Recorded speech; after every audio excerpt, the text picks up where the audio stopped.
Hello everyone, स्वागत है आपका दृष्टि की इस नई पहल पीटी स्पेशल में। मेरा नाम खुशहाल है और पीटी स्पेशल में आज हम बात करने वाले हैं साइंस एंड टेक्नोलॉजी के पहले एपिसोड की। तो पिछले एक साल में जितनी घटनाएं चर्चा में रही हैं उनको कंपाइल करके हमने कुछ एपिसोड्स बनाए हैं डिफरेंट सब्जेक्ट्स के, जिसमें से साइंस एंड टेक्नोलॉजी में भी कुछ एपिसोड्स रहेंगे। और हमने साइंस एंड टेक्नोलॉजी के अंतरिक्ष तकनीक को 4 हिस्सों में बांटा है। आज जो हम पढ़ने वाले हैं 4 हिस्सों में बांट के पढ़ने वाले हैं। सबसे पहले हम बात करेंगे इसरो की, यानी इसरो से जुड़ी हुई जितनी खबर चर्चा में रही, इसरो द्वारा जितने कार्यक्रम की घोषणा की गई उनके बारे में हम विस्तार से बात करेंगे। उसके बाद हम बात करेंगे नासा से रिलेटेड जितने कार्यक्रम पिछले एक साल में इम्पॉर्टेंट रहे, जो परीक्षा में पूछे जा सकते हैं, संभावित है, तो उनकी हम बात करेंगे। उसके बाद बात करेंगे कुछ अन्य अंतरिक्ष एजेंसीज की, और लास्ट में नई खोजें एवं अन्य इसको कह सकते हैं कि मिसलेनियस जो क्वेश्चंस हैं, जो खबरें हैं, उनको इसमें कवर किया गया है। तो शुरुआत करते हैं इसरो से। सबसे पहले बात करते हैं इसरो के IRNSS नाविक की, Indian regional navigation satellite system. तो अभी क्या हुआ है कि बीते दिनों यह चर्चा में रहा क्योंकि उपराष्ट्रपति ने इसरो से IRNSS को वैश्विक बनाने का सुझाव दिया है। IRNSS नाविक जो है, तो ये अभी क्या है, नाम में ही है, रीजनल नेविगेशन सिस्टम है, ठीक है। तो इसको ग्लोबल बनाने की बात की गई है क्योंकि भारत ने ये महसूस किया बहुत सारे मौक़ों पर कि हमारे पास कोई ऐसी नेविगेशन टेक्निक होनी चाहिए जो सिर्फ भारत के लिए नेविगेशन ना दे बल्कि ग्लोबल हो। अभी क्या है कि यह उपमहाद्वीप के लगभग 1500 किलोमीटर दायरे को ही क्या करती है, कवर करती है। तो नाविक यानी नेविगेशन विद इंडियन कॉन्स्टिलेशन, इस परियोजना को 2006 में क्या किया गया था, अनुमोदित किया गया था, और 2013 से 16 के बीच इसके 7 उपग्रह लॉन्च किए गए। याद रखना है कि फैक्ट है, 2013 से 16 के बीच कितने, 7 उपग्रह इसके लॉन्च किए गए। तो IRNSS नाविक ये 7 उपग्रहों की प्रणाली है जिसमें भूस्थिर कक्षा में 3 उपग्रह हैं। जो उपग्रह हैं वो इस तरीके से हैं, भूस्थिर कक्षा में हैं 3, और भूतुल्यकालिक कक्षा में कितने हैं, 4, 1 2 3 4, ठीक है। इस तरह से उपग्रह हैं। अब तक कुल 9 में से 8 सफल रहे हैं, ठीक है। हमने अभी पढ़ा था ना, 7 उपग्रह एक पर्टिकुलर टाइम में क्या किए गए, लॉन्च किए गए, और कुल कितने किए गए, 9, जिसमें से 8 क्या रहे, सफल रहे। अब एक और फैक्ट हमें याद रखना है कि IRNSS फर्स्ट A को प्रतिस्थापित करेगा, यानी कितने हैं, 9, ABCDEFGHI। तो ये जो I है ये किसे प्रतिस्थापित करेगा, A को प्रतिस्थापित करेगा। और जैसा कि मैंने आपको बताया था कि यह 1500 उपमहाद्वीप में 1500 किलोमीटर के दायरे को ही क्या करता है, कवर करता है, और यह अमेरिका के GPS की तरह ही है, ठीक है। तो अभी इसको ग्लोबल बनाने की बात कही गई है, तो इसीलिए यह चर्चा में है और इम्पॉर्टेंट हो जाता है एग्जाम के पॉइंट ऑफ व्यू से। अब इसके परिचय की बात करें तो अधिक उपग्रह वाली नेविगेशन प्रणाली है, तो क्या होगी, अधिक सटीक भी होगी। मोबाइल टेलीफोनी मानकों के समन्वय के लिए एक वैश्विक निकाय 3rd जनरेशन पार्टनरशिप प्रोजेक्ट द्वारा क्या है, प्रमाणित है। तो ये आपको याद रखना है, एक फैक्ट है, ठीक है। और याद रखना है कि अंतर्राष्ट्रीय समुद्री संगठन द्वारा यानी IMO द्वारा इसे मान्यता प्राप्त है। किस रूप में मान्यता प्राप्त है, world wide radio navigation system के एक भाग के रूप में इसे मान्यता प्राप्त है हिंद महासागर क्षेत्र में, ठीक है। तो ये चीजें ध्यान में रखनी है, हो सकता है किसी कथन में सत्य असत्य के रूप में इसे पूछ लिया जाए। अब इसके संभावित उपयोग क्या हैं, तो उपयोगों में वही है लगभग, लेकिन अधिक सटीकता के साथ, स्थलीय, हवाई और समुद्री नेविगेशन, आपदा प्रबंधन, वाहन ट्रैकिंग और फ्लीट प्रबंधन, और मोबाइल फोन के साथ एकीकरण, सटीक समय मैपिंग और जियोडेटिक डेटा कैप्चर, ठीक है। तो उपयोग तो वही है।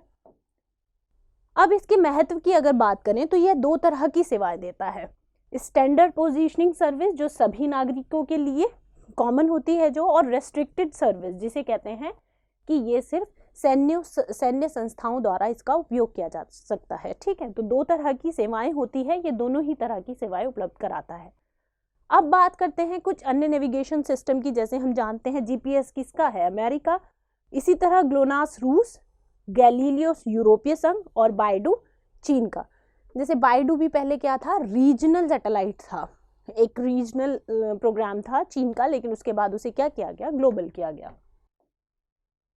अब इसके महत्व की अगर हम बात कहें तो नौवहन उद्देश्यों के लिए अन्य देशों पर निर्भरता कम होगी। जैसा कि मैंने अभी अभी आपको कहा था कि भारत को कई मौकों पर ऐसा महसूस हुआ कि हमारा भी एक ग्लोबल नेविगेशन सिस्टम होना चाहिए।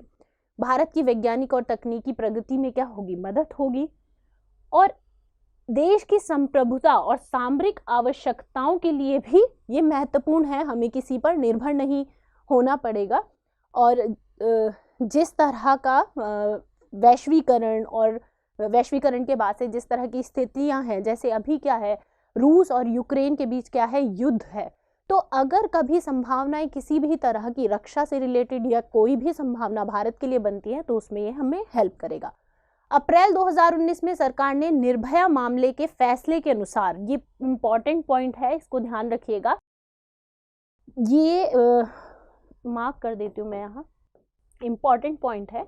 निर्भया मामला जो था उसमें देश के सभी वाणिज्यिक वाहनों के लिए नाविक आधारित वाहन ट्रैकर्स को क्या किया था, अनिवार्य। ठीक है, तो ये पॉइंट बहुत इंपॉर्टेंट है, इसको ध्यान में रखना है। और वॉलकॉम टेक्नोलॉजी ने नाविक प्रणाली से युक्त मोबाइल चिपसेट को डिजाइन किया था। सबसे पहले किसने किया था, वॉलकॉम। अब बात करते हैं हम गगन की। तो भारत और इसके आसपास जीपीएस को अधिक सटीकता प्रदान करेगा कौन, गगन। दरअसल जो हमारी एयर ट्रैफिकिंग है, जितना एरोप्लेन ये सब चीज़ें जो हैं, उड्डयन जो पूरा सिस्टम है, उसमें हम किसका यूज़ करते हैं, जीपीएस का यूज़ करते हैं। तो उस जीपीएस प्रणाली को अधिक मजबूत करने के लिए गगन हेल्प करेगा। ठीक है, इसरो और भारतीय विमानपत्तन प्राधिकरण का ये संयुक्त प्रयास है। इसके लिए आवश्यक पेलोड 3 भू स्थिर उपग्रहों GSAT 8, 10 और 15 में स्थापित किए जाएंगे। ठीक है, और इसका उद्देश्य क्या है, जो अभी मैंने बताया कि उड्डयन अनुप्रयोगों हेतु आवश्यक सटीकता के साथ उपग्रह आधारित नेविगेशन और भारतीय हवाई क्षेत्र में बेहतर वायु यातायात प्रबंधन में सहायक। ये शुरुआत में ही अभी हमने चर्चा की है। अब हम बात करते हैं चंद्रयान 2 की। चंद्रयान 2 क्यों चर्चा में है, हाल ही में इसने अंतरिक्ष में सोलर प्रोटॉन इवेंट का पता लगाया है। ठीक है, सोलर प्रोटॉन इवेंट क्या होता है, अभी हम चर्चा करेंगे इस बारे में। यह अंतरिक्ष में मनुष्यों के लिए अत्यधिक रेडिएशन का खतरा पैदा करता है। इसके अलावा सोलर प्रोटॉन इवेंट का पता लगाने के अलावा इसने कोरोनल मास इजेक्शन की घटना का भी पता लगाया है। ये 2 टर्म इंपॉर्टेंट हैं, बात कर लेते हैं इनके बारे में। हालांकि इस जो सोलर प्रोटॉन इवेंट है, इसको नासा के जियोस्टेशनरी ऑपरेशनल एनवायरमेंटल सैटेलाइट ने भी डिटेक्ट किया था, लेकिन यह सैटेलाइट कोरोनल मास इजेक्शन की घटना का पता नहीं लगा पाया था। ये अंतर है। अब सूर्य से जो निकलने वाली सोलर फ्लेयर्स होती हैं, सोलर फ्लेयर्स ये क्या करती हैं, कभी कभी इंटरप्लेनेटरी स्पेस में अत्यधिक ऊर्जावान कणों का उत्सर्जन करती है। यानी सूरज की जो सतह है उससे कुछ ऊर्जावान, यहाँ पर लिखा हुआ है, मैं आपको एक बार दिखा देती हूँ, हाँ ये है, ऊर्जावान कुछ कण होते हैं जो बाहर निकलते हैं। ठीक है, और ये रहे सौर फ्लेयर सूर्य की सतह से तेज गति से निकलने वाले चुंबकीय प्लाज्मा विकिरण होते हैं। ठीक है, और ये विकिरण कहाँ निकल जाते हैं, ये विकिरण निकल जाते हैं इंटरप्लेनेटरी स्पेस में। ये अत्यधिक ऊर्जावान होते हैं, जो भी पदार्थ निकलता है वो क्या होता है, अत्यधिक ऊर्जावान होता है, और उसमें प्रोटॉन की अधिकता होती है, और प्रोटॉन की अधिकता के कारण ही इसे क्या कहा जाता है, इसे कहा जाता है सोलर प्रोटॉन इवेंट कहा जाता है। ठीक है, तो इन्हीं अधिक ऊर्जा वाले कणों के उत्सर्जन की घटना को क्या कहते हैं, सोलर पार्टिकल इवेंट कहते हैं। और इसमें प्रोटॉन की अधिकता ज़्यादा होने के कारण, अधिकता होने के कारण इस घटना को क्या कहते हैं, सोलर प्रोटॉन इवेंट कहते हैं। अब इन कणों के कारण होता क्या है, अंतरिक्ष में रेडिएशन बढ़ने के साथ साथ पृथ्वी के मध्य वायुमंडल में, ये टर्म याद रखना है आपको, ये जो भी इवेंट हुआ है इसकी वजह से पृथ्वी का कौन सा वायुमंडल इफेक्ट होता है, मध्य वायुमंडल में भी आवेशित कणों का क्या हो जाता है, प्रसार हो जाता है। इसके अलावा क्या करेंगे, ये अंतरिक्ष यानों और अंतरिक्ष यात्रियों के लिए भी रेडिएशन का क्या करेंगे, खतरा उत्पन्न करेंगे। ठीक है, अब इनकी उत्पत्ति सन स्पॉट से चुंबकीय ऊर्जा के निकलने के दौरान होती है। इन स्थितियों के परिणाम स्वरूप आने वाले सबसे बड़े सौर तूफानों को क्या कहेंगे, कोरोनल मास इजेक्शन कहा जाता है। जहां भी कोरोनल शब्द यूज होगा आपको समझना है सोलर से रिलेटेड है यानी सन से रिलेटेड है। अब चंद्रयान 2 के बारे में, कोरोनल मास इजेक्शन से जुड़ी सोलर फ्लेयर्स के कारण भूचुंबकीय तूफान या जियोमैग्नेटिक स्टॉर्म की स्थिति उत्पन्न होती है। ठीक है, जो भी पदार्थ ये सूर्य की सतह से निकल रहे हैं उसकी वजह से क्या हो रहा है, भूचुंबकीय तूफान या जियोमैग्नेटिक स्टॉर्म की स्थिति उत्पन्न हो रही है। इससे पृथ्वी के मैग्नेटोस्फीयर के, जैसे हमने पढ़ा था ना मध्य वायुमंडल, इसी तरह मैग्नेटोस्फीयर के चुंबकीय क्षेत्र और प्लाज्मा में क्या होता है, बड़े बदलाव देखने को मिलते हैं। ठीक, अब बात करते हैं चंद्रयान 3 की। ठीक है, चर्चा में क्यों है, इसरो ने अपने तीसरे चंद्रयान मिशन चंद्रयान 3 को अगस्त 2022 में लॉन्च करने की क्या बनाई है, योजना बना रहा है इसरो। इससे संबंधित कई हार्डवेयर और उनके विशेष परीक्षण सफलतापूर्वक पूरे कर लिए गए हैं। ठीक है, तो हम तैयारी में हैं चंद्रयान 3 को भेजने की। अब यह चंद्रयान 2 का ही उत्तराधिकारी होगा। ठीक है, हम जानते हैं कि जो ऑर्बिटर होता है ना, ऑर्बिटर, ठीक है, उसके अलावा रोवर और लैंडर, तो हम जानते हैं कि चंद्रयान 2 में ये दोनों नहीं कार्य करे और ऑर्बिटर अभी भी उसका क्या है, एक्टिव है। ठीक, तो अब हमें समझना ये है कि जो चंद्रयान 3 है यह चंद्रयान 2 के ऑर्बिटर का ही क्या करेगा, प्रयोग करेगा। ठीक है, लेकिन चंद्रयान 3 को वहां तक पहुंचाने के लिए, ठीक है, उसमें रोवर और लैंडर को वहां तक पहुंचाने के लिए ऑर्बिटर की जरूरत होगी। तो इसमें एक छोटा ऑर्बिटर लगाया जाएगा जो इन दोनों को कहाँ ले जाएगा, चंद्रयान 2 तक पहुंचने के लिए उसका ऑर्बिटर यूज करने के जब तक सक्षम नहीं हो जाता, जब तक उसमें एक छोटा ऑर्बिटर भी साथ में भेजा जाएगा। इस मिशन को पूरा करने के लिए एक ऑर्बिटर मॉड्यूल भी इसके साथ जाएगा जिसका काम केवल लैंडर को चंद्रमा तक ले जाने तथा उसकी कक्षा से लैंडिंग की निगरानी करने तक सीमित होगा। ठीक है, समझ गए ना आप लोग, कहने का मतलब यह है इसमें एक लैंडर और रोवर भेजा जाएगा। इस लैंडर और रोवर को वहां तक पहुंचाने के लिए, चंद्रमा की सतह तक पहुंचाने के लिए एक ऑर्बिटर का क्या किया जाएगा, ऑर्बिटर को अटैच किया जाएगा साथ में। लेकिन वहां जाने के बाद ये कौन से ऑर्बिटर का यूज करेगा, चंद्रयान 2 के ऑर्बिटर का यूज करेगा, क्योंकि अभी भी वो क्या है, एक्टिव है। अब बात करते हैं इसरो के मिशंस की। तो इसरो के तत्कालीन चेयरमैन के सिवन ने इसरो के आने वाले मिशनों की जानकारी दी थी। ये जबकि न्यूज़ है, जब ये जानकारी दी गई थी उस वक्त इसके अध्यक्ष के सिवन थे, अभी चेंज हो गए हैं, जो हम आगे स्लाइड्स में देखेंगे। इस साल का सबसे महत्वपूर्ण मिशन कौन सा है, गगनयान, जिसकी हम चर्चा करेंगे आगे। एक बार देख लेते हैं कि कौन कौन से मिशंस हैं। इसरो के नए अध्यक्ष कौन है, एस सोमनाथ, इंपॉर्टेंट है ये। ठीक है, चेंज हुए हैं। प्रख्यात रॉकेट वैज्ञानिक एस सोमनाथ इसरो के अध्यक्ष और अंतरिक्ष सचिव के रूप में नियुक्त किए गए हैं। ये उनकी तस्वीर है। अब भू अवलोकन उपग्रहों की श्रृंखला को आगे बढ़ाने की योजना है। इसके अगले चरण में EOS 4 को फरवरी में लॉन्च भी कर दिया गया है।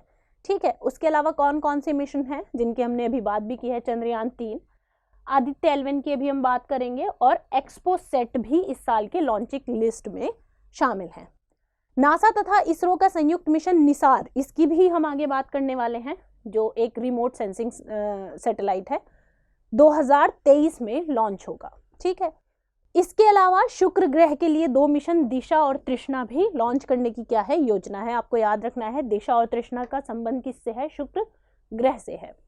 आदित्य L1 मिशन में एक एयरक्राफ्ट को 1.5 मिलियन किलोमीटर दूर L1 लैंगेजियन बिंदु पर भेजा जाएगा। अब ये L1 लैंगेजियन बिंदु क्या है, आदित्य L1 का संबंध है सन से है, मतलब सूरज के लिए इसको भेजा जा रहा है।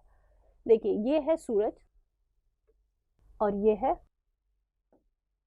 अर्थ यहाँ, ठीक है।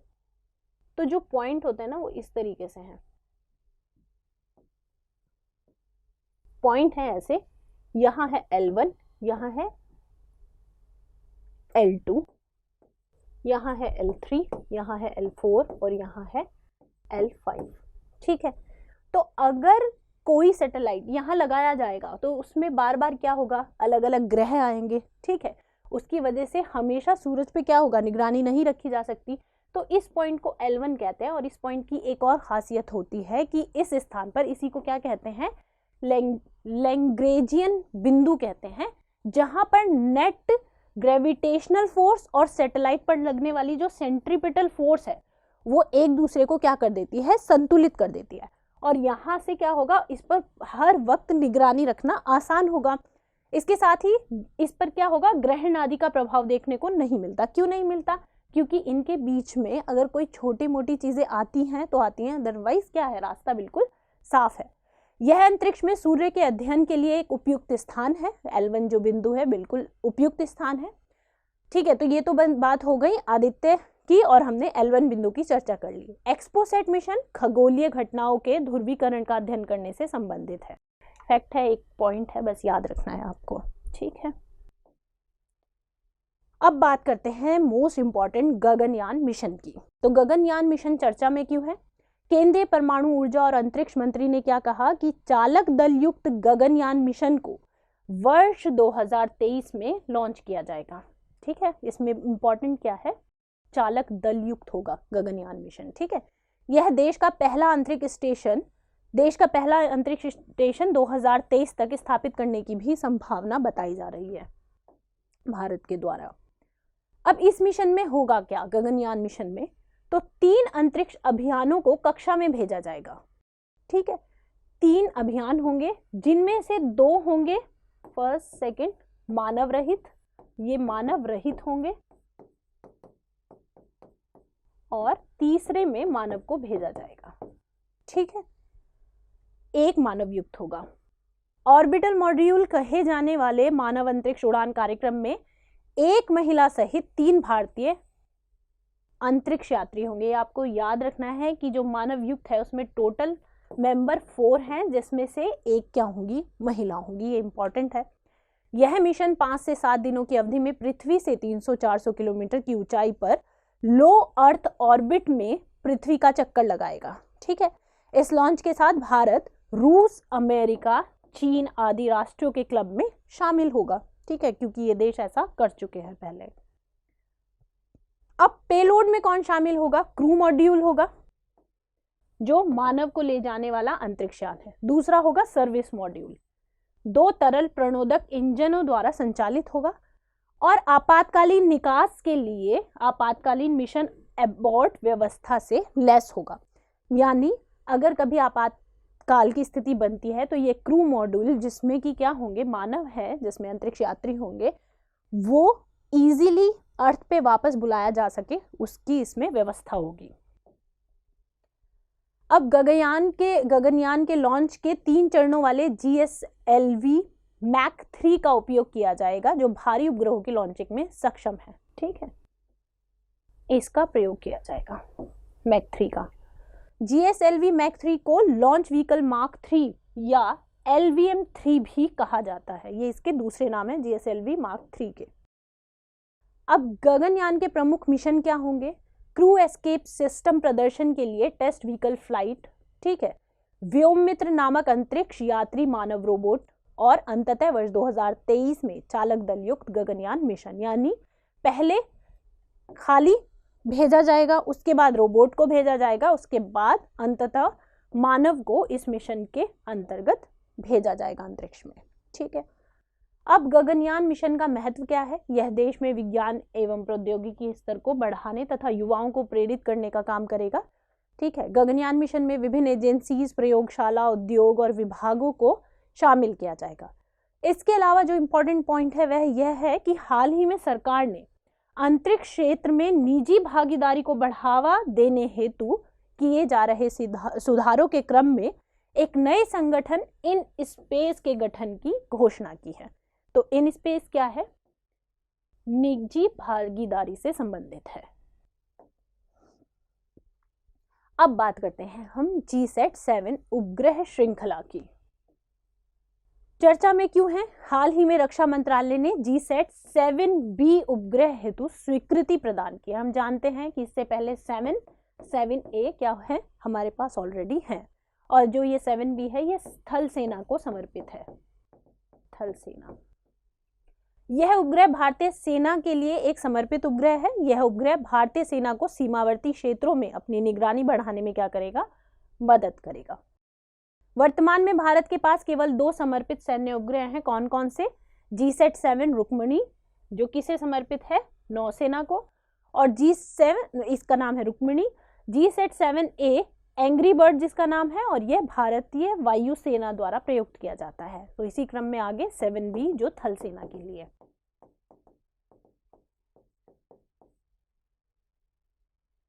अब GSAT-7B उपग्रह की क्या भूमिका रहेगी?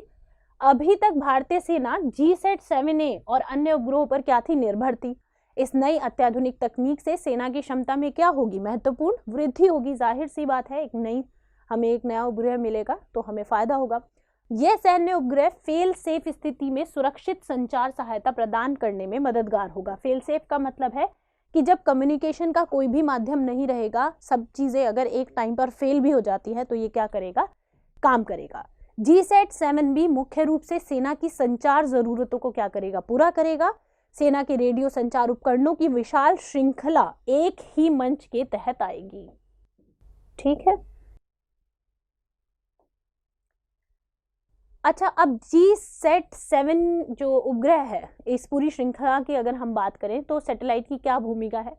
तो भारत का यह पहला सैन्य उपग्रह है। ठीक है, इंपॉर्टेंट है। रक्षा सेवाओं की संचार जरूरतों को पूरा करने के लिए इसरो द्वारा विकसित किया गया था। अभी हम सारे प्रोग्राम जो पढ़ रहे हैं वो इसरो के ही पढ़ रहे हैं।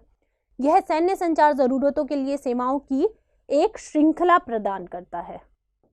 ठीक है, मल्टी बैंड संचार सहित लो बिट वॉइस रेट से लेकर हाई बिट वॉइस रेट जैसी डेटा सुविधाओं से युक्त है। ये टेक्नोलॉजी है।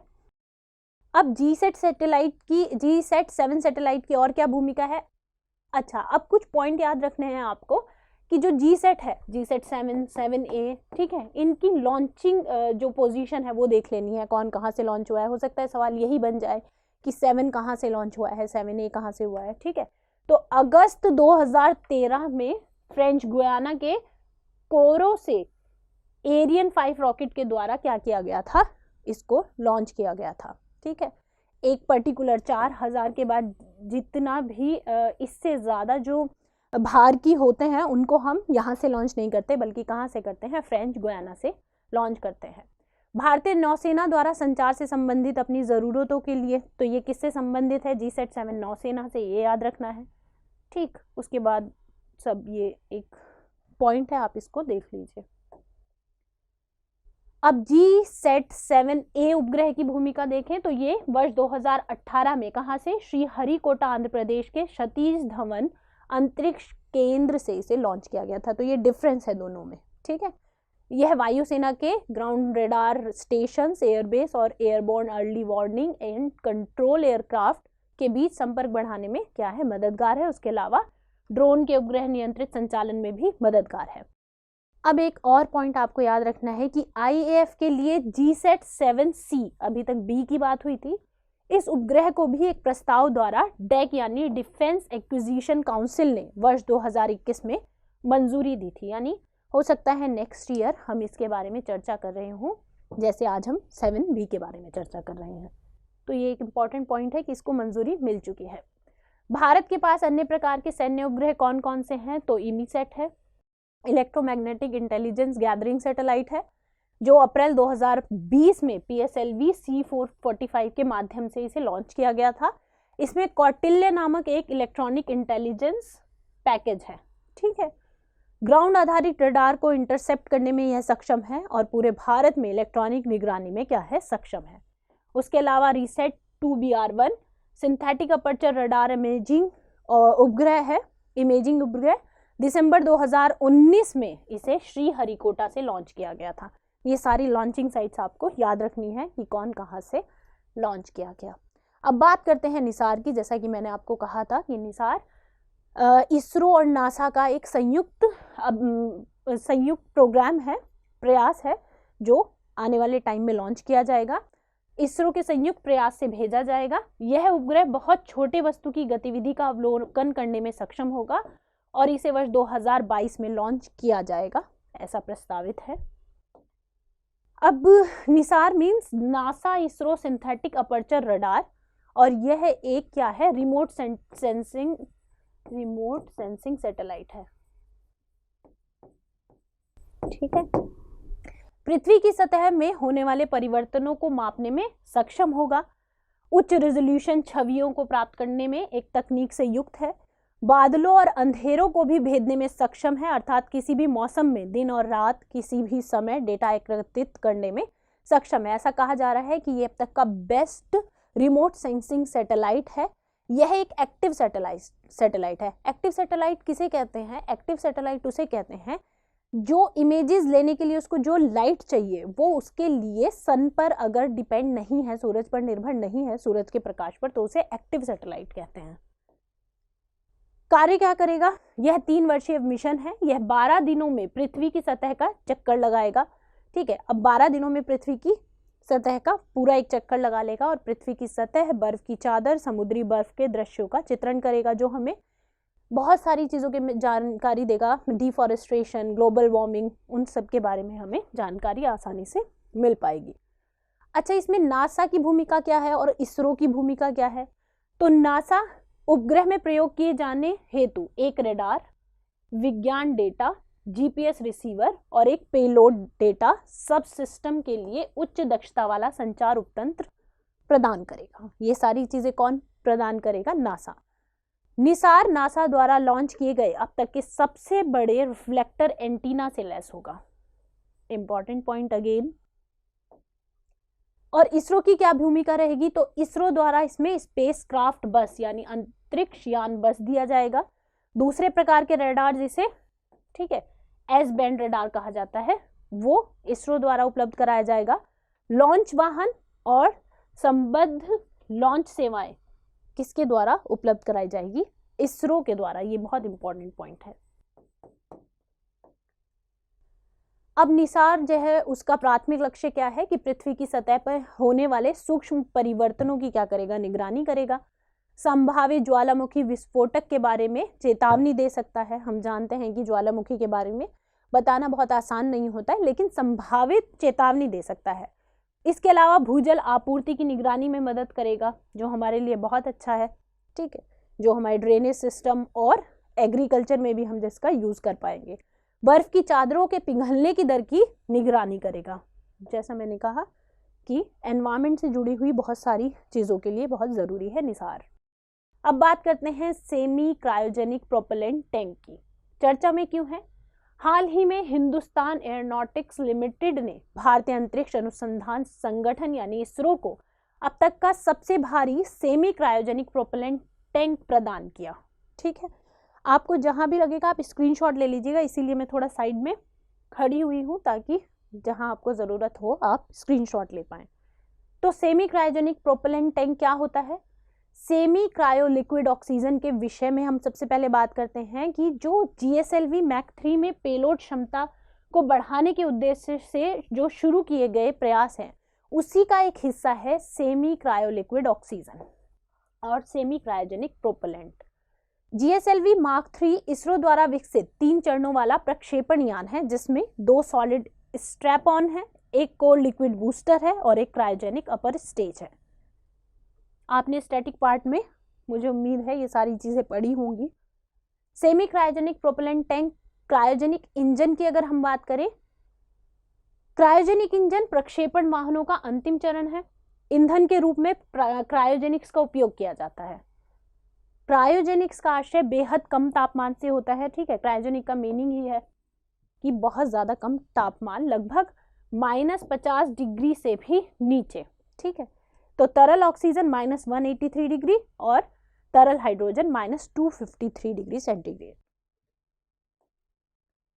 सेमी क्रायोजेनिक इंजन क्या होते हैं? सेमी क्रायोजेनिक इंजन में ईंधन के रूप में परिष्कृत केरोसिन का उपयोग किया जाएगा। तरल ऑक्सीजन का उपयोग ऑक्सीडाइजर के रूप में होगा, ठीक है। और ये सब हम कर क्यों रहे हैं? ताकि हम अपने ईंधन का जो भार है उसको क्या कर सके, कम कर सके। ईंधन का भार कम होगा। हम जानते हैं कि जो लॉन्चिंग वेट है जो पूरा का पूरा, तो वो कितना, लगभग 600 टन के आसपास हम ले जा सकते हैं पूरा का पूरा लॉन्चिंग वेट, ठीक है। तो इसमें ईंधन का जितना कम वेट होगा उतना हम पेलोड क्या कर सकते हैं, बढ़ा सकते हैं, ठीक है। तो इसका लाभ क्या होगा? परिष्कृत केरोसिन क्रायोजेनिक ईंधन से हल्का है ये, और सामान्य तापमान में संग्रहित करना क्या है, इसको संभव है। लाभ क्या होगा? तरल ऑक्सीजन के साथ संयुक्त केरोसिन का ऊष्मामान क्या होगा, अधिक होगा। परिष्कृत केरोसिन कम जगह घेरता है, अगेन वही बात आ गई जो हम अभी बात कर रहे थे। इसमें सेमी क्रायोजेनिक ईंधन के डिब्बे में अधिक प्रणोदक ले जाना क्या होगा, संभव होगा। अब बात करते हैं इसरो की अन्य खबरों की। तो हाल ही में इसरो ने PSLV रॉकेट का उपयोग करके 2 अन्य छोटे उपग्रहों के साथ एक पृथ्वी अवलोकन उपग्रह को अंतरिक्ष में लॉन्च किया है। अर्थ ऑब्जर्वेशन सैटेलाइट श्रृंखला भू अवलोकन उपग्रहों की श्रृंखला है, और यह PSLV polar satellite launch vehicle की 54वीं उड़ान थी। अब बात करते हैं यूपीएससी में क्या सवाल पूछा गया है। तो सवाल है, भारत द्वारा प्रमोचित खगोलीय वेधशाला एस्ट्रोसेट के संदर्भ में निम्नलिखित कथनों में से कौन सा या कौन से कथन सही हैं? पहला है, यूएसए और रूस के अलावा केवल भारत एकमात्र ऐसा देश है जिसने अंतरिक्ष में उसी प्रकार की वेधशाला प्रमोचित की है। दूसरा है, एस्ट्रोसेट 2000 किलोग्राम का एक उपग्रह है जो पृथ्वी की सतह के ऊपर 1650 किलोमीटर पर एक कक्षा में स्थापित है। अब आपको सही उत्तर चुनना है, और कूट दिए गए हैं एक, केवल दो, एक और दो, दोनों, और ना तो एक और ना ही दो। यूपीएससी 2016 का यह सवाल है। आंसर आपको खोजना है और देखना है कि इसका उत्तर यूपीएससी ने क्या दिया है। फिर है सवाल, निम्नलिखित कथनों पर विचार कीजिए। इसरो द्वारा प्रमोचित मंगलयान। पहला है, मंगलयान को मार्स ऑर्बिटर मिशन भी कहा जाता है। दूसरा है, मंगलयान ने भारत को यूएसए के बाद मंगल के चारों ओर अंतरिक्ष यान को चक्रमण कराने वाला दूसरा देश बना दिया है। और मंगलयान ने भारत को एकमात्र ऐसा देश बना दिया है जिसने अपने अंतरिक्ष यान को मंगल के चारों ओर चक्रमण कराने में पहली बार में ही सफलता प्राप्त कर ली है। आपको सही कथन पहचानने हैं या पहचानना है। ये भी यूपीएससी 2016 का सवाल है। केवल एक, केवल दो और तीन, केवल एक और तीन, केवल एक, दो और तीन। भारत के उपग्रह प्रमोचित करने वाले वाहनों के संदर्भ में निम्नलिखित कथनों पर विचार कीजिए। पहला कथन है, पीएसएलवी से वे उपग्रह प्रमोचित किए जाते हैं जो पृथ्वी के संसाधनों के मॉनिटरन में उपयोगी हैं, जबकि जीएसएलवी को मुख्यतः संचार उपग्रहों को प्रमोचित करने के लिए अभिकल्पित किया गया है। दूसरा है, पीएसएलवी द्वारा प्रमोचित उपग्रह आकाश में एक ही स्थिति में स्थायी रूप में स्थिर रहते हैं, प्रतीत होते हैं, जैसा कि पृथ्वी के एक विशेष स्थान से देखा जाता है। तीसरा है, जीएसएलवी मैक 3 एक 4 स्टेज वाला प्रमोचन वाहन है जिसमें प्रथम और द्वितीय चरण में ठोस रॉकेट मोटरों का तथा द्वितीय तथा चतुर्थ चरण में द्रव रॉकेट इंजनों का प्रयोग होता है। अभी हमने चर्चा भी की थी।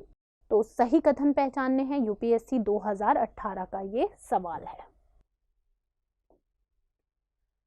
अब बात करते हैं नासा की। तो सबसे पहले बात करते हैं कि नासा का मंगल 2020 मिशन क्या है और यह चर्चा में क्यों है। तो हाल ही में नासा का परसिवरेंस रोवर मंगल पर उतरा है। यह मार्च 2020 मिशन के सबसे महत्वपूर्ण पहलुओं में से एक है। ठीक है, परसिवरेंस रोवर चर्चा में खूब रहा और आपने देखा भी होगा, और इसमें चर्चा में रहने की एक बहुत बड़ी जो वजह थी वो हम आगे डिस्कस करेंगे। तो मार्च 2020 मिशन क्यों किया गया? तो मंगल ग्रह के भूविज्ञान को बेहतर ढंग से समझने के लिए इस प्रयास को किया गया है और जीवन के प्राचीनतम संकेतों की तलाश करने हेतु इसे डिजाइन किया गया है। इसका उद्देश्य क्या है? प्राचीनतम जीवन के साक्ष्य का पता लगाना और भविष्य में रोबोट और मानव अन्वेषण हेतु प्रौद्योगिकी का उपयोग करना। अगर अवधि की बात करें तो कम से कम एक मंगल वर्ष लगभग होता है 650 से अधिक दिन का। पृथ्वी के 650 से अधिक दिन का मंगल पर एक वर्ष है। अब विभिन्न चरणों की अगर हम बात करें तो नमूने एकत्रित करना इसका पहला चरण है। चट्टानों एवं मिट्टी के नमूनों को क्या करेगा? ये एकत्रित करेगा, इसीलिए यह इंपॉर्टेंट और अनोखा मिशन है। इन्हें एकत्रित करने पर कनस्तरों में यानी कंटेनर्स में क्या करेगा? बंद करेगा। और दूसरे चरण में क्या होगा कि इन नमूनों को क्या करना है? वापस लाना है।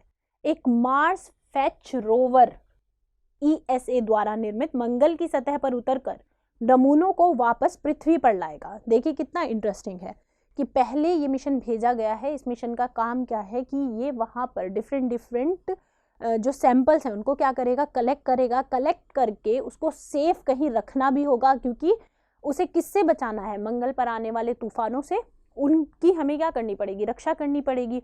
और सबसे बड़ा चैलेंज क्या रहेगा? चैलेंज रहेगा कि उन सैंपल्स को वापस कैसे लाया जाए।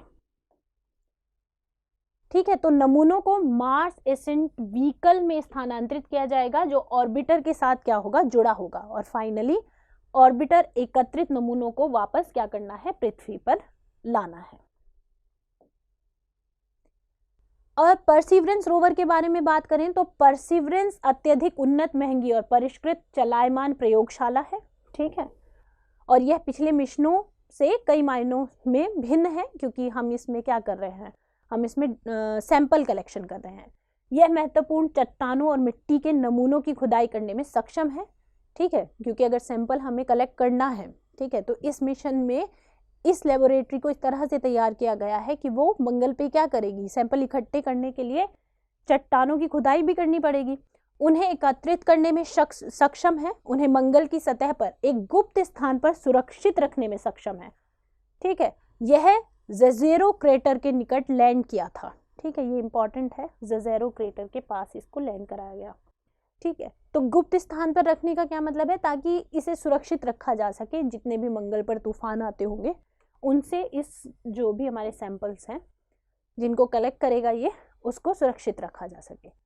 अब नासा का इंजेन्युइटी मार्स हेलीकॉप्टर, ये बहुत चर्चा में रहा। नासा के एक छोटे रोबोट हेलीकॉप्टर इंजेन्युइटी ने मंगल ग्रह पर सफल टेक ऑफ और लैंडिंग की। ठीक है, यह किसी अन्य ग्रह पर पहली संचालित एवं नियंत्रित उड़ान थी, इसलिए ये क्या हो जाती है? बहुत ही ज़्यादा इम्पॉर्टेंट हो जाती है। एक छोटे से हेलीकॉप्टर की तरह के संयंत्र को इसमें भेजा गया। तो इंजेन्युइटी मंगल ग्रह पर उड़ान भरने वाला पहला क्या है? ये हेलीकॉप्टर है। इसे नासा के परसिवरेंस रोवर द्वारा ले जाया गया, जिसे जुलाई 2020 में लॉन्च किया गया। तो जब अभी हमने परसिवरेंस पढ़ा था तो मैं आपको कह रही थी कि ये इंटरेस्टिंग क्यों है, हमें आगे पता चलेगा। तो इंटरेस्टिंग इसीलिए है कि ये पहली बार ऐसा हुआ है कि मंगल ग्रह पर उड़ान भरी गई हेलीकॉप्टर द्वारा।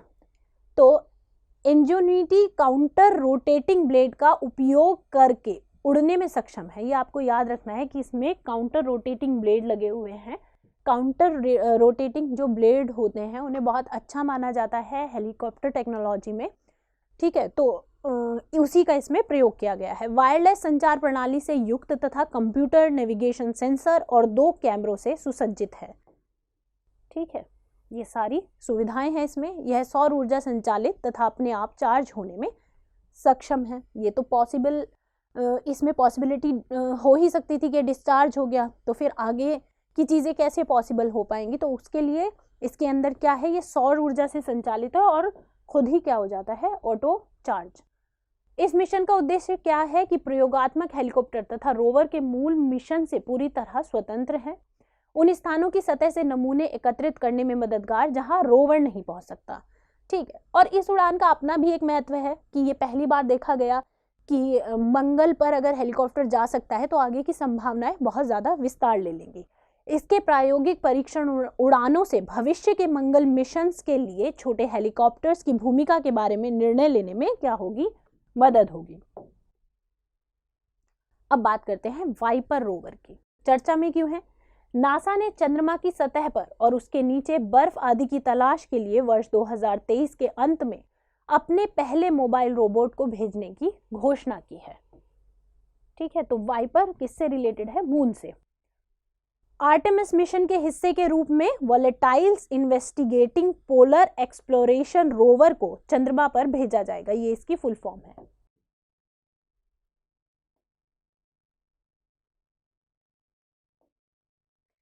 इससे प्राप्त डेटा के आधार पर चंद्रमा के दक्षिणी ध्रुव पर संसाधनों का मानचित्र तैयार करने में मदद मिलेगी और भविष्य में चंद्रमा पर दीर्घकालिक मानव अन्वेषण मिशनों के लिए काफी महत्वपूर्ण साबित होगा। अब चंद्रमा की सतह पर सटीक स्थानों और बर्फ की सांद्रता के निर्धारण में क्या होगी, मदद मिलेगी, इसीलिए वाइपर को भेजा भी जा रहा है। चंद्रमा के दक्षिणी ध्रुव के पर्यावरण एवं संभावित संसाधनों का मूल्यांकन भी इसकी मदद से ताकि किया जा सके। यह चंद्रमा के क्रेटर्स का अध्ययन करेगा। आर्टेमिस चंद्रमा अन्वेषण कार्यक्रम के माध्यम से नासा वर्ष 2024 तक पहली महिला और अगले पुरुष को चंद्रमा पर भेजना चाहता है। ठीक है, तो यानी कि इसी की जो अगली कड़ी रहेगी उसके लिए नासा क्या बना रहा है, बेस बना रहा है। इसका लक्ष्य है चंद्रमा के दक्षिणी ध्रुव सहित चंद्रमा की सतह पर अंतरिक्ष यात्रियों को उतारना। और नासा का ओसिरिस रेक्स अभियान क्या है, चर्चा में क्यों है? हाल ही में नासा के ओसिरिस रेक्स अंतरिक्ष यान ओसिरिस रेक्स स्पेसक्राफ्ट ने शुद्ध ग्रह बेनू इससे पृथ्वी पर वापसी के लिए अपनी 2 वर्षीय लंबी यात्रा शुरू कर दी है। ठीक है, ओसिरिस रेक्स पृथ्वी के निकट मौजूद शुद्ध ग्रह का दौरा कर उसकी सतह का सर्वेक्षण करने तथा उससे नमूना एकत्रित करने हेतु भेजा गया नासा का पहला मिशन है। ठीक है, ये कहाँ किससे रिलेटेड है? अगर एक वर्ड में पूछा जाए कि ओसिरिस किससे रिलेटेड है तो हमें ध्यान रखना है कि ओसिरिस का संबंध शुद्ध ग्रह से है। ठीक, अच्छा, इसका महत्व क्या है? तो शुद्ध ग्रह के नमूनों का उपयोग क्या होगा? सौर मंडल के गठन और पृथ्वी जैसे रहने योग्य ग्रहों के अध्ययन के लिए क्या हो जाएगा, महत्वपूर्ण हो जाएगा। नासा क्या कर रहा है कि मिशन के माध्यम से प्राप्त नमूनों को एक विशेष हिस्से को दुनिया भर की प्रयोगशालाओं में अध्ययन के लिए वितरित करेगा। मान लीजिए नमूने 100% है तो उसका 25% पूरी दुनिया में वितरित करेगा और 75% हिस्सा जो है शेष उसे भविष्य की पीढ़ियों के लिए सुरक्षित रखा जाएगा, और ताकि भविष्य में हमारे पास अगर उन्नत और कुछ बेहतर टेक्नोलॉजीज हो तो उनके माध्यम से हम इसका क्या कर सके, इस पर हम तो लैबोरेटरीज में उन पर प्रयोग किए जा सके। ठीक है, भविष्य में और अधिक आधुनिक प्रौद्योगिकी के माध्यम से इसका अध्ययन किया जा सके ताकि। ठीक है, अब है नासा का नया अंतरिक्ष यान NEA स्काउट। हाल ही में नासा ने घोषणा की है कि उसके नए अंतरिक्ष यान नियर अर्थ एस्टेरॉइड स्काउट या NEA स्काउट ने सभी आवश्यक परीक्षण पूरे कर लिए हैं तथा इसे स्पेस लॉन्च सिस्टम रॉकेट के अंदर सुरक्षित रूप से स्थापित कर दिया गया है। अब NEA स्काउट के बारे में पढ़ लेते हैं। यह एक छोटा अंतरिक्ष यान है, इसे क्यूबसेट के रूप में जाना जाता है। ठीक है, तो NEA क्यूबसेट याद रखना है, रिलेट करना है। एडवांस एक्सप्लोरेशन सिस्टम प्रोग्राम के तहत इसे विकसित किया गया है और इसका जो उद्देश्य है वो नियर अर्थ एस्टेरॉयड से उड़ान भरना और डेटा को इकट्ठा करना है। हबल स्पेस टेलीस्कोप बहुत चर्चा में है। चर्चा में क्यों है कि हाल ही में अमेरिकी स्पेस एजेंसी नासा ने हबल स्पेस टेलीस्कोप पर मौजूद वैज्ञानिक उपकरणों का परिचालन पुनः शुरू कर दिया है। कुछ समय पूर्व ही तकनीकी समस्याओं के कारण इन्हें क्या कर दिया गया था, बंद कर दिया गया। खगोल शास्त्री एडविन हबल के नाम पर इसका नाम रखा गया है। अंतरिक्ष में स्थापित की जाने वाली पहली प्रमुख और ऑप्टिकल टेलीस्कोप है ये। ठीक है, तो हबल क्या है, हबल स्पेस एक टेलीस्कोप है। इसने अपने प्रक्षेपण यानी 1990 के बाद से अभूतपूर्व खोजें की हैं। ठीक, और नासा के ग्रेट ऑब्जर्वेटरीज प्रोग्राम का क्या रहा है, यह टेलीस्कोप हिस्सा रहा है। यह 4 अंतरिक्ष आधारित वेधशालाओं का एक समूह जिसमें प्रत्येक वेधशाला एक अलग तरह के प्रकाश में ब्रह्मांड पर नजर रखती है उसी का हिस्सा है। अब हबल स्पेस टेलीस्कोप ने जो महत्वपूर्ण योगदान दिए हैं अलग अलग टाइम में, वो क्या क्या है? वर्ष 1990 में इसने पता लगाया था कि ब्रह्मांड का विस्तार तेजी से हो रहा है। ये पहली बार था जब किसी के द्वारा इस बात की पुष्टि की गई।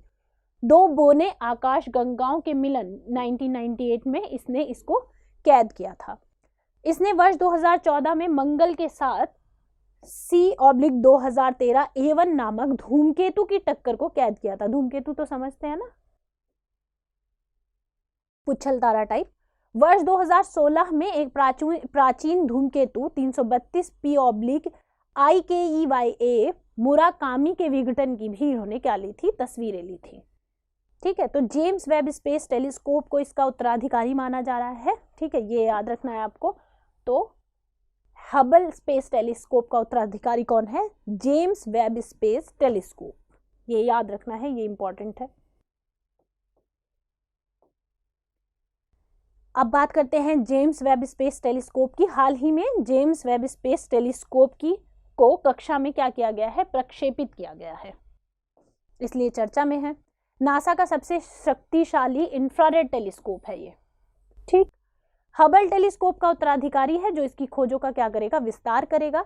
यह नासा, यूरोपियन स्पेस एजेंसी और कनाडाई स्पेस एजेंसी का संयुक्त मिशन है।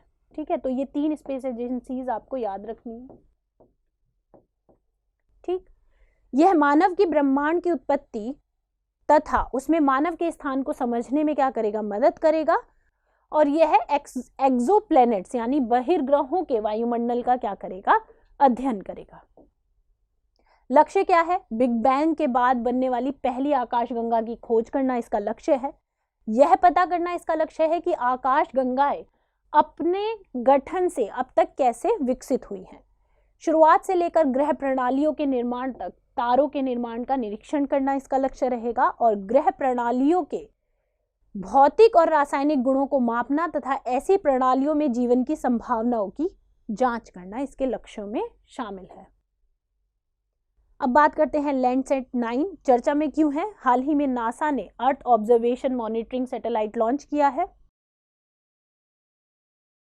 इसे लैंडसैट 9 नाम दिया गया है। इसे नासा की आकाश में स्थित नई आंख के रूप में जाना जाता है। ठीक है, तो आकाश में स्थित नई आंख के रूप में किसे जाना जाता है? लैंडसैट 9 को, जो जलवायु परिवर्तन का अध्ययन करने में क्या करेगी? मदद करेगी। पृष्ठभूमि क्या है? पृथ्वी का अवलोकन करने वाले उपग्रहों की श्रृंखला का अगला उपग्रह है ये। ठीक है, पहला लैंडसैट उपग्रह 1972 में लॉन्च किया गया था। वर्ष 2008 के एक निर्णय के बाद लैंडसैट से प्राप्त सभी फोटोग्राफ को क्या कर दिया गया? सार्वजनिक कर दिया गया, सभी के लिए उपलब्ध करा दिया गया था वर्ष 2008 में। इस नीति ने कई शोधकर्ताओं, किसानों, नीति विश्लेषकों, जो ग्लेशियर्स का अध्ययन करते हैं उनको, और जो भूकंप का अध्ययन करते हैं उनकी मदद की थी। तो लैंडसैट फोटोग्राफ का उपयोग वनों के स्वास्थ्य, प्रवाल भित्तियों, पानी की गुणवत्ता, यानी कि कुल मिलाकर ग्लेशियर का पिघलना, यानी जितने हमारे एनवायरनमेंट के टॉपिक हैं जो इम्पॉर्टेंट हैं, उनमें यह इसकी फोटोग्राफी क्या करती है? उनके अध्ययन में मदद करती है। अब लैंडसैट 9 के बारे में। लैंडसैट 9 को वर्ष 2013 में लॉन्च किए गए लैंडसैट 8 से जोड़ा गया। ठीक है, इनको संपूर्ण पृथ्वी का छायांकन करने में 8 दिन लगते हैं। ठीक, लैंडसैट 9 अन्य लैंडसैट उपग्रहों के समान उपकरणों को वहन करता है, लेकिन अपनी पीढ़ी का तकनीकी रूप से सबसे उन्नत उपग्रह है। ठीक है, लैंडसैट 9 के प्रमुख उपकरण ऑपरेशनल हैं: लैंड इमेजर और थर्मल इंफ्रारेड सेंसर 2। लैंडसैट उपग्रह यूरोपियन यूनियन के सेंटिनल-2 उपग्रहों के साथ मिलकर जलवायु परिवर्तन की सीमा का बेहतर अनुमान प्रदर्शित करेगा। ठीक है, किसके साथ? यूरोपियन यूनियन के सेंटिनल-2 के साथ मिलकर। अब है डबल एस्टेरॉयड रीडायरेक्शन टेस्ट यानी डार्ट। चर्चा में क्यों है? हाल ही में नासा ने डबल एस्टेरॉयड रीडायरेक्शन टेस्ट नाम से अपना पहला ग्रह रक्षा परीक्षण मिशन किया है। इसे स्पेस एक्स के फाल्कन 9 रॉकेट के द्वारा लॉन्च किया जाएगा। याद रखना है कि कहां से लॉन्च किया जाएगा? फाल्कन 9 रॉकेट से इसे क्या किया जाएगा? लॉन्च किया जाएगा। मिशन का उद्देश्य क्या है? इसे भविष्य में पृथ्वी की ओर किसी शुद्ध ग्रह के आने की स्थिति में तैयार की जाने वाली नई तकनीक के परीक्षण के लिए भेजा गया, या उस तकनीक का परीक्षण करेगा जिसमें एक अंतरिक्ष यान को शुद्ध ग्रह से टकराकर उसकी दिशा को बदल दिया जाएगा। इस अंतरिक्ष यान का लक्ष्य एक छोटा सा चंद्रमा है जिसे क्या कहते हैं? डिमॉर्फोस।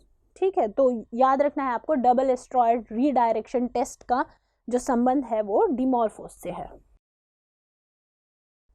डिमॉर्फोस डिडिमोस नामक एक बड़े शुद्ध ग्रह की परिक्रमा करता है। ठीक, फैक्ट है। यह एक आत्मघाती मिशन है और अंतरिक्ष यान पूरी तरह से इसमें क्या है? नष्ट हो जाएगा। अंतरिक्ष यान और शुद्ध ग्रह की टक्कर 26 दिसंबर से 1 अक्टूबर 2022 के बीच होने की क्या है? संभावना है। तो आने वाले टाइम में ये एक बहुत इंपॉर्टेंट और इंटरेस्टिंग अंतरिक्ष में होने वाली घटना होगी। फिर है नासा का पार्कर सोलर प्रोब। चर्चा में क्यों है? पहली बार किसी अंतरिक्ष यान ने सूर्य की सतह को स्पर्श किया है। ये बहुत इंपॉर्टेंट है। तो ये अपने आप में कितना इंटरेस्टिंग और कितना शोध का विषय हो गया है कि इसने सूर्य की जो सतह है उसे टच कैसे किया, और अगर टच किया तो ये बचा कैसे, है ना। तो नासा के पार्कर सोलर प्रोब मिशन ने सूर्य के ऊपरी वातावरण कोरोना में प्रवेश किया। यहां भी कोरोना, तो इसने वहां मौजूद कणों और चुंबकीय क्षेत्रों के नमूने भी क्या किए हैं? एकत्रित किए हैं। अब मिशन के बारे में हम बात करें तो 2018 में सूर्य के वातावरण के बारे में जानकारी जुटाने के लिए इसे लॉन्च किया गया था, और अब ये इसलिए चर्चा में है क्योंकि इसने टच किया है सूर्य की सतह को। नासा के लिविंग विद अ स्टार कार्यक्रम का ये हिस्सा है। इस तरह की चीजों को दिमाग में बैठा लीजिए, क्योंकि यही सारी चीजें सवाल में, सेंटेंस में उसमें आ जाती हैं कि लिविंग विद अ स्टार कार्यक्रम का हिस्सा कौन नहीं है या कौन है। ठीक है, तो यह सूर्य पृथ्वी प्रणाली के विभिन्न पहलुओं की जांच पड़ताल करता है। उद्देश्य क्या है? यह जानना कि सूर्य के कोरोना के माध्यम से ऊर्जा और गर्मी का प्रवाह कैसे होता है, सौर पवन के स्रोत का अध्ययन करना, और हाल ही में इसने शुक्र ग्रह से निकलने वाले एक प्राकृतिक रेडियो सिग्नल की भी क्या की थी? खोज की थी। मिशन का नाम विख्यात खगोल वैज्ञानिक यूजीन पार्कर के नाम पर रखा गया है, जिन्होंने सौर तूफान के बारे में पहली बार बताया था। उन्हीं के नाम पर पार्कर सोलर प्रोब इसका नाम रखा गया है। अब सूर्य से जुड़े हुए कुछ और मिशंस की अगर हम बात करें तो सोलर एंड हेलियोस्फेरिक ऑब्जर्वेटरी मिशन, इसे 1995 में नासा और ईएसए द्वारा लॉन्च किया गया था, और इसका उद्देश्य क्या है? इसका उद्देश्य क्या था? सूर्य की आंतरिक संरचना, बाहरी वातावरण और सोलर विंड्स का अध्ययन करना। दूसरा जो सूरज से संबंधित मिशन है जेनेसिस, इसे 2001 में नासा द्वारा लॉन्च किया गया था। यह अंतरिक्ष यान सोलर विंड्स के नमूने लेकर पृथ्वी पर लौटा था। फिर है सोलर डायनेमिक्स ऑब्जर्वेटरी, इसे 2010 में अगेन नासा द्वारा ही लॉन्च किया गया था, और इसका उद्देश्य क्या था? सौर गतिविधियों और अंतरिक्ष पर उसके प्रभाव का अध्ययन करना। फिर है मैग्नेटोस्फेरिक मल्टी स्केल मिशन, इसे 2015 में नासा द्वारा लॉन्च किया गया। सूर्य तथा पृथ्वी के चुंबकीय क्षेत्रों के जुड़ने और अलग होने की प्रक्रिया के अध्ययन के लिए इसे भेजा गया था। उसके बाद सूर्य से जुड़े कुछ अन्य मिशन में शामिल है आदित्य L1, इसरो का है। अभी हमने बात भी की थी पीछे स्लाइड्स में, इसको डिस्कस किया था, L1 पॉइंट को डिस्कस किया था। नासा के 2 नए मिशन की घोषणा हुई है, म्यूज यानी multi slate solar explorer mission और हेलियोस्वार्म मिशन। स्वार्म टर्म याद रखनी है, और याद रखना है किससे संबंधित है ये सूर्य से। नासा बृहस्पति ट्रोजन शुद्ध ग्रहों का पता लगाने के लिए पहला लूसी मिशन लॉन्च करने वाला है। ठीक है, तो याद रखना है आपको, लूसी मिशन का संबंध बृहस्पति ट्रोजन शुद्ध ग्रहों से है। अब सवाल देखते हैं। यह प्रयोग 3 ऐसे अंतरिक्ष यानों को काम में लाएगा जो एक समबाहु त्रिभुज की आकृति में उड़ान भरेंगे, जिसमें प्रत्येक भुजा 1 मिलियन किलोमीटर लंबी है और यानों के बीच लेजर चमक रही होगी। कथित प्रयोग किसे संदर्भित करता है? यूपीएससी 2020 का सवाल है। Voyager 2, new horizons, Lisa pathfinder और इवॉल्व लीजा। ठीक है, तो ये सवाल है। तो आज के सेक्शन में हमने देखा इसरो से जुड़े हुए जितने कार्यक्रम थे उन्हें हमने डिस्कस किया है, और जो नासा के नए कार्यक्रम हैं जिनकी घोषणा हुई है, जो बीते टाइम में बहुत ज़्यादा चर्चा में रहे हैं, जिनसे संभावना है कि साइंस के जो सवाल हैं वो इस पोर्शन से जितना भी हमें संभावना लगी उनको हमने यहाँ पर कवर किया है। इसी की अगली कड़ी में हम आगे बढ़ेंगे और कुछ नए टॉपिक्स की हम चर्चा करेंगे। तो जुड़े रहिए और देखते रहिए पीटी स्पेशल। नमस्कार।